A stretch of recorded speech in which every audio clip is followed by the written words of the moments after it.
The Hell of Mirrors by Edogawa Ranpo. One of the queerest friends I ever had was Kantanuma. From the very suspected that he was mentally unbalanced.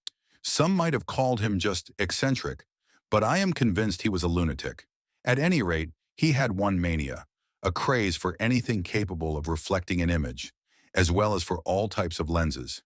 Even as a boy, the only toys he would play with were magic lanterns, telescopes, magnifying glasses, kaleidoscopes, prisms, and the like. Perhaps this strange mania of Tanuma's was hereditary, for his great-grandfather Moribe was also known to have had the same predilection. As evidence, there is the collection of objects, primitive glassware, and telescopes and ancient books on related subjects, which this Moribe obtained from the early Dutch merchants at Nagasaki. These were handed down to his descendants, and my friend Tanuma was the last in line to receive the heirlooms.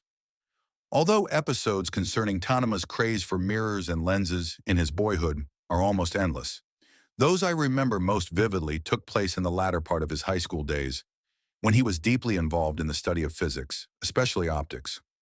One day while we were in the classroom, Tanuma and I were classmates in the same school, the teacher passed around a concave mirror and invited all the students to observe the reflection of their faces in the glass. When my turn came to look, I recoiled with horror, for the numerous festering pimples on my face, so greatly magnified, looked exactly like craters on the moon, seen through the gigantic telescope of an astronomical observatory. I might mention that I had always been extremely sensitive about my heavily pimpled face, so much so that the shock I received on this occasion left me with a phobia of looking into such concave mirrors. On one occasion, not long after this incident, I happened to visit a science exhibition.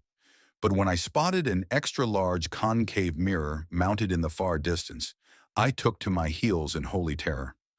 Tanuma, however, in sharp contrast to my sensitive feelings, let out a shrill cry of joy as soon as he got his first glance at that concave mirror in the classroom. "Wonderful! Wonderful!" he shrieked, and all the other students laughed at him. But to Tanuma, the experience was no laughing matter, for he was in dead earnest. Subsequently, his love for concave mirrors grew so intense that he was forever buying all sorts of paraphernalia, wire, cardboard, mirrors, and the like. From these, he mischievously began constructing various devilish trick boxes with the help of many books which he had procured, all devoted to the art of scientific magic. Following Tanuma's graduation from high school, he showed no inclination to pursue his academic studies further. Instead, with the money which was generously supplied him by his easygoing parents, he built a small laboratory in one corner of his garden and devoted his full time and effort to his craze for optical instruments. He completely isolated himself in his weird laboratory, and I was the only friend who ever visited him, the others having all given him up because of his growing eccentricity. On each of my visits, I began to feel more and more anxious over his strange doings, for I could see clearly that his malady was going from bad to worse. About this time, both his parents died, leaving him with a handsome inheritance. Now completely free from any supervision, and with ample funds to satisfy his every whim, he began to grow more reckless than ever. At the same time, having now reached the age of 20, he began to show a keen interest in the opposite sex.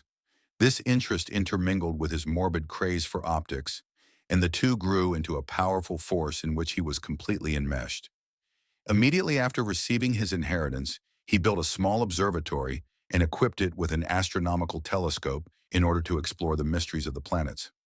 As his house stood on a high elevation, it was an ideal spot for this purpose, but he was not one to be satisfied with such an innocuous occupation. Soon he began to turn his telescope earthward and to focus the lens on the houses of the surrounding area. Fences and other barriers constituted no obstacle, because his observatory stood on very high ground.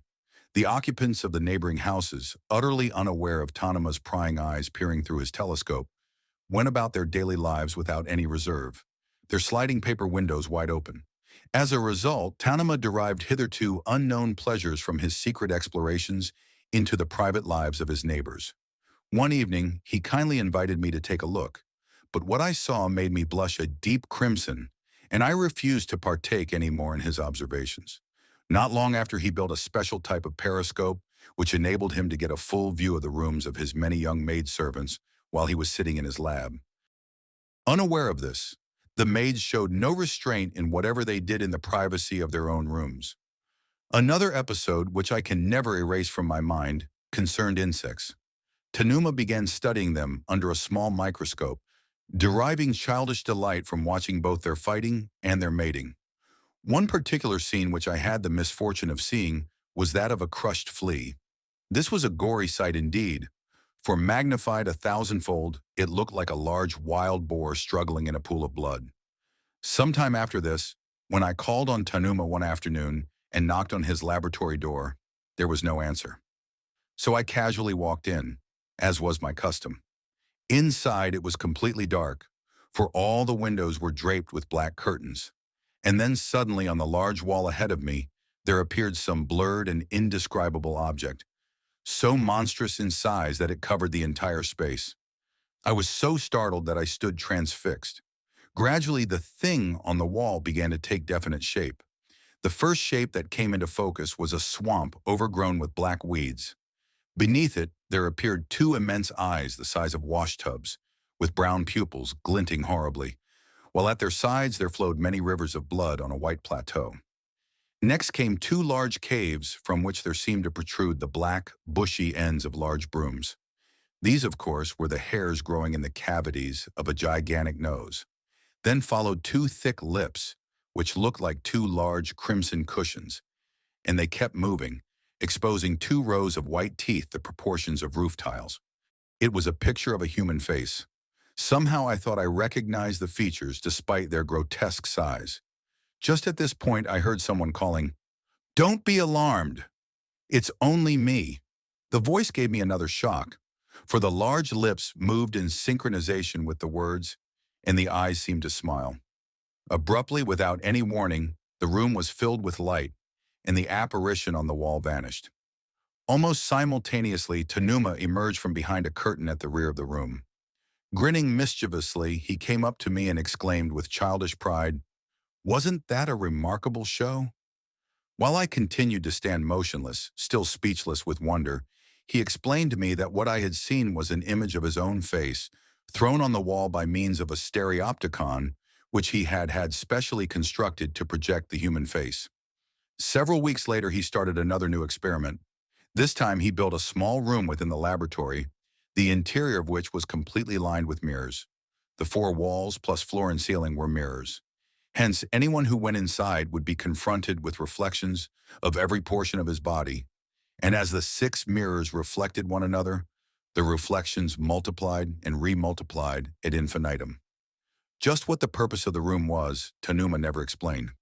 But I do remember that he invited me on one occasion to enter it. I flatly refused, for I was terrified. But from what the servants told me, Tanuma frequently entered the Chamber of Mirrors, together with Kimiko, his favorite maid, a buxom girl of 18, to enjoy the hidden delights of Mirrorland. The servants also told me that at other times he would enter the chamber alone, staying for many minutes, often as long as an hour. Once he had stayed inside so long that the servants had become alarmed. One of them mustered up enough courage to knock on the door. Tanuma came leaping out, stark naked, and without even a word of explanation, fled to his own room. I must explain at this juncture that Tanuma's health was fast deteriorating. On the other hand, his craze for optical instruments kept increasing in intensity. Continuing to spend his fortune on his insane hobby, he kept laying in bigger and bigger stocks of mirrors of all shapes and descriptions, concave, convex, corrugated, prismatic, as well as miscellaneous specimens that cast completely distorted reflections. Finally, however, he reached the stage where he could no longer find any further satisfaction unless he himself manufactured his own mirrors. So he established a glassworking plant in his spacious garden, and there, with the help of a select staff of technicians and workmen, began turning out all kinds of fantastic mirrors. He had no relative to restrain him in his insane ventures, and the handsome wages he paid his servants assured their complete obedience. Hence, I felt it was my duty to try and dissuade him from squandering any more of his fast-dwindling fortune. But Tanuma would not listen to me. I was nevertheless determined to keep an eye on him, fearing he might lose his mind completely, and visited him frequently. and on each occasion I was a witness to some still matter example of his mirror-making orgy, each example becoming more and more difficult to describe. One of the things he did was to cover one whole wall of his laboratory with a giant mirror. Then in the mirror, he cut out 5 holes. He would thrust his arms, legs, and head through these holes from the backside of the mirror, creating a weird illusion of a trunkless body floating in space. On other occasions, I would find his lab cluttered up with a miscellaneous collection of mirrors of fantastic shapes and sizes, corrugated, concave, and convex types predominating, and he would be dancing in their midst, completely naked, in the manner of some primitive pagan ritualist or witch doctor. Every time I beheld these scenes, I got the shivers, for the reflection of his madly whirling naked body became contorted and twisted into 1,000 variations. Sometimes his head would appear double, his lips swollen to immense proportions. Again, his belly would swell and rise, then flatten out. His swinging arms would multiply like those found on ancient Chinese Buddhist statues. Indeed, during such times, the laboratory was transformed into a purgatory of freaks. Next, Tanema rigged up a gigantic kaleidoscope which seemed to fill the entire length of his laboratory.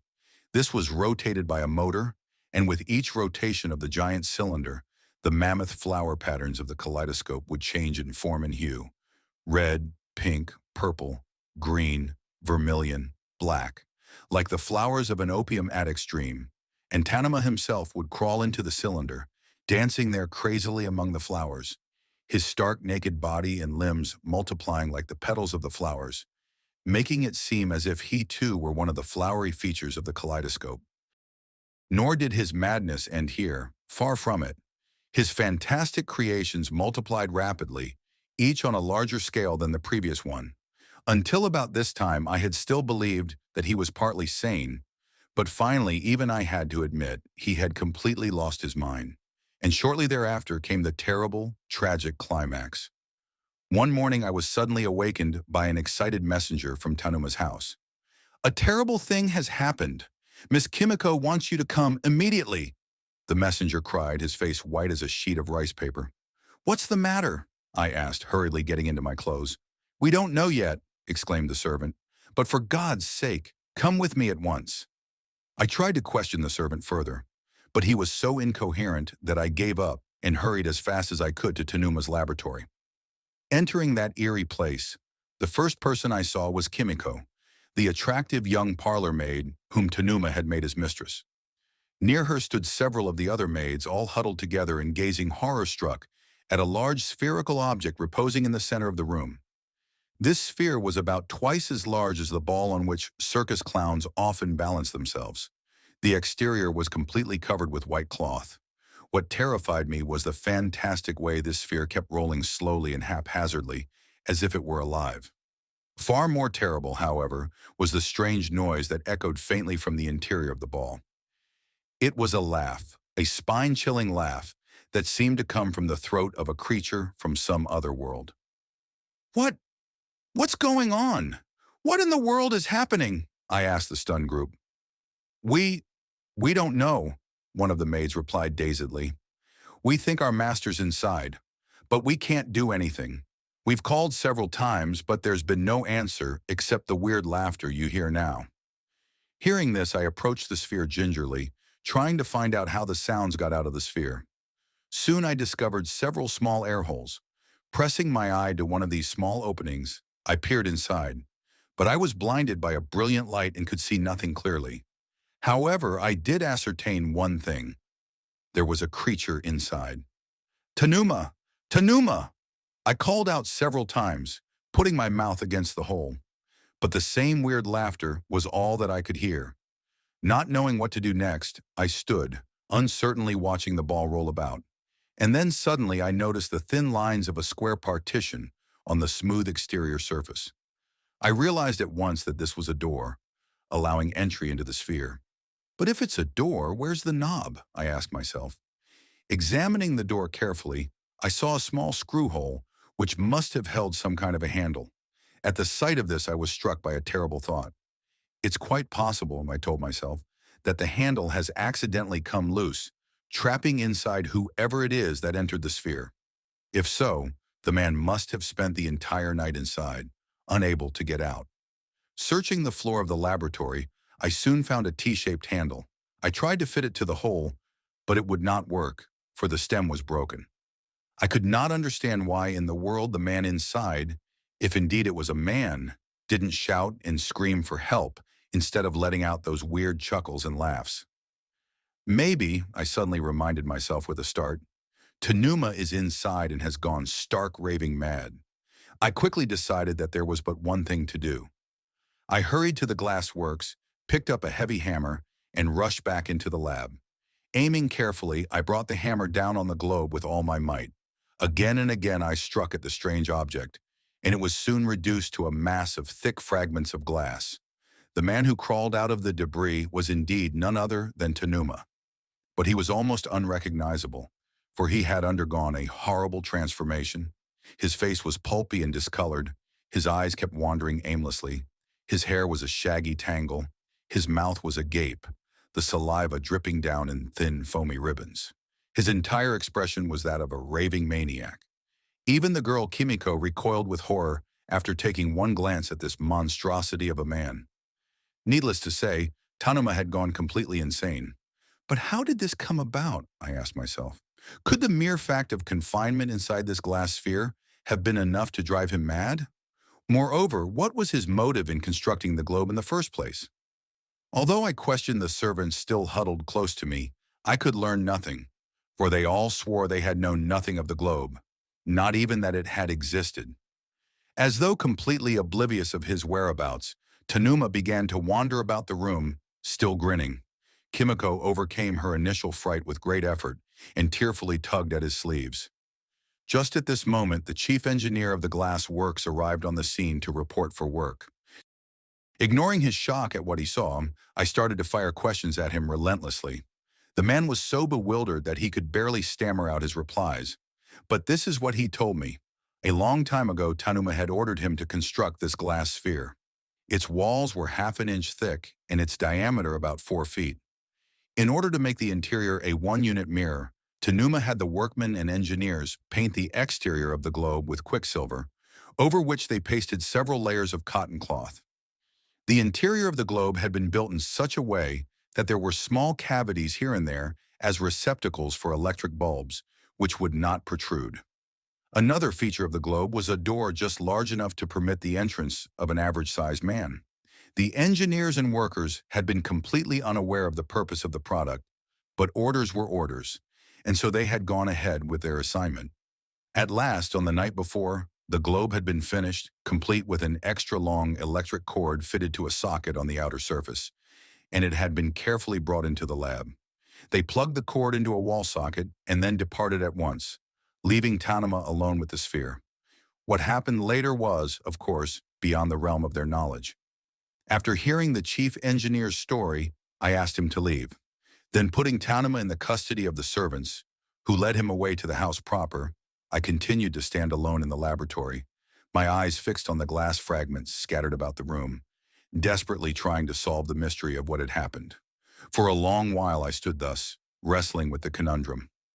Finally, I reached the conclusion that Tanuma, after having completely exhausted every new idea in his mania of optics, had decided that he would construct a glass globe, completely lined with a single-unit mirror, which he would enter in order to see his own reflection. Why would a man become crazy if he entered a glass globe lined with a mirror? What in the name of the devil had he seen there? When these thoughts passed through my mind, I felt as if I had been stabbed through the spine with a sword of ice. Did he go mad after taking a glance at himself reflected by a completely spherical mirror?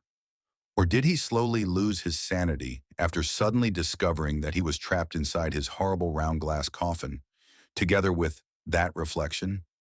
What then, I asked myself again, had he seen? It was surely something completely beyond the scope of human imagination. Assuredly, never before had anyone shut himself up within the confines of a mirror-lined sphere. Even a trained physicist could not have guessed exactly what sort of vision would be created inside that sphere. Probably it would be a thing so unthinkable as to be utterly out of this world of ours. So strange and terrifying must have been this reflection, of whatever shape it was, as it filled Tanuma's complete range of vision, that it would have made any mortal insane. The only thing we know is the reflection cast by a concave mirror, which is only one section of a spherical hole. It is a monstrously huge magnification. But who could possibly imagine what the result would be when one is wrapped up in a complete succession of concave mirrors?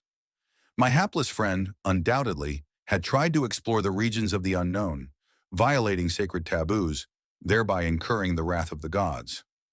By trying to pry open the secret portals of forbidden knowledge with his weird mania of optics, he had destroyed himself.